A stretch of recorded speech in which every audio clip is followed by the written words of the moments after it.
De plus, les prêtres se sont succédé en grand nombre, parce que la mort les empêchait de demeurer. Mais lui, parce qu'il demeure pour toujours, il possède un sacerdoce inaliénable. C'est pour cela aussi qu'il peut sauver parfaitement ceux qui s'approchent de Dieu par lui, puisqu'il est toujours vivant pour intercéder en leur faveur. Pour nous, c'est bien un tel grand prêtre qui convenait. Saint, innocent, sans souillure, séparé des pécheurs, et élevé plus haut que les cieux. Il n'a pas besoin, comme les grands prêtres, d'offrir chaque jour des sacrifices, d'abord pour ses propres péchés, et ensuite pour ceux du peuple. Cela, il l'a fait une fois pour toutes, en s'offrant lui-même. La loi, en effet, institue grand prêtre des humains sujets à la faiblesse.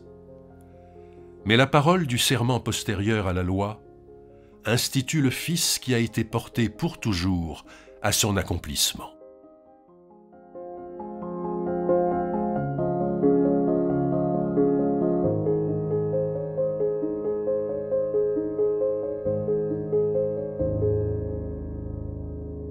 Dimanche après dimanche, nous lisons l'Épître aux Hébreux qui relie le ministère du Christ à partir des lunettes de l'organisation sacrificielle du Premier Testament.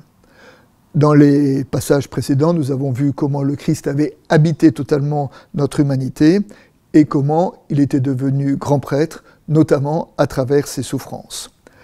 Aujourd'hui, le texte insiste sur le fait que la prêtrise du Christ est éternelle.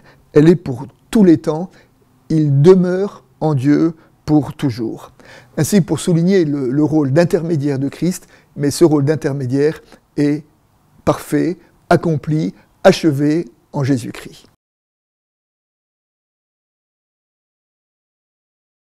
Notre texte opère l'opposition entre les sacrifices offerts par les prêtres et le sacrifice parfait offert par Jésus.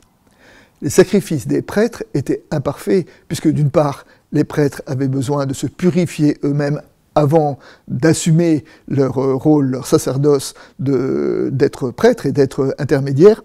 Mais en plus, comme la purification n'était jamais parfaite, les sacrifices avaient besoin d'être en permanence renouvelés. Et notre texte insiste sur le fait que Jésus, ayant été le grand prêtre parfait, à ce moment-là, le sacrifice parfait a été offert et il n'a pas besoin d'être renouvelé. Donc l'Épître aux Hébreux, à la fois, relie le ministère du Christ à la lumière de la grille de lecture sacrificielle, mais en même temps dit que la mort de Jésus correspond à la fin des sacrifices, donc à la fin de l'économie religieuse du sacrifice, puisque le sacrifice parfait a été offert. Il a été offert pourquoi ? Pour le pardon. Définitivement, le Christ est avec le Père pour le pardon.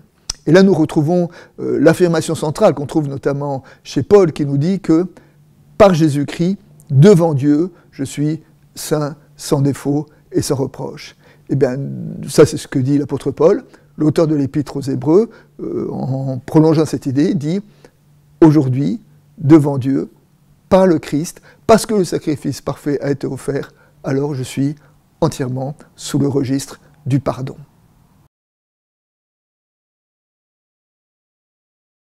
Dans l'évangile de ce dimanche, lorsque la question du plus grand des commandements est posée à Jésus, Jésus répond par l'amour de Dieu et l'amour du prochain, et on peut associer ce qu'il répète à plusieurs reprises dans son évangile, c'est que pour Jésus, la compassion est plus importante que les sacrifices.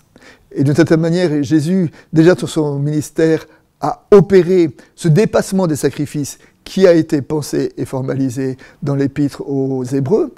C'est cette idée que maintenant qu'on est dans les catégories de l'amour et du pardon, nous n'avons plus besoin de répéter les rites religieux et les rites sacrificiels, mais nous changeons d'économie religieuse. C'est cette rupture apportée par le Christ en disant « le cœur de la foi, c'est l'amour du prochain », c'est cette rupture qui a été formalisée dans l'Épître aux Hébreux à travers le langage sacrificiel.